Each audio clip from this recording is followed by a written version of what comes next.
Hey guys, this is the second video talking about the other types of tea. So the first video was general tea, so whites, oolongs, blacks, greens, that general category. The second category of tea is herbal tea. Now herbal is a kind of a catch-all for pretty much everything that doesn't belong to the camellia plant where the other teas come from.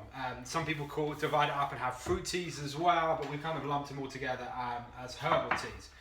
Herbal teas, it's just massive, the variety of things that are herbal tea. It can be, for instance, this is peppermint tea, so you can see there. This one is from America, we get our peppermint from. Peppermint, I mean, I know this sounds really obvious.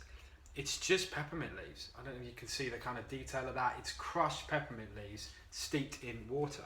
That's what it is. It produces the flavours. This is really good for you. I'll do a video on that later. So it can be anything from peppermint, like simple pure peppermint, or it can be rooibos. So this is rooibos. This is our rooibos that we use, or red bush from South Africa. It's grown around the world now, but originates from South Africa. This stuff. It's very similar in ways to the way they produce tea. I don't know if you can see the red leaves in that. What happens when this stuff is oxidized is it goes that red flavour, hence the name red bush. This one, just like the tea that I talked about in the first video, can be infused with flavours. So this one's been infused with vanilla. These petals aren't vanilla petals. They're just, I mean, in a way, they're actually there for decoration, really, and almonds in there. But it's used the same way as tea. So you boil it, you use hot water on it the same way you treat a black tea. No milk in it. All sorts of different flavours. There's different things. We're bringing some exciting variations to rooibos that we'll be bringing online in the next couple of weeks. You'll be able to see, or depending when you've seen this video, they might already be online. But amazing things you can do with that. This one here is what some people might call a fruit tea.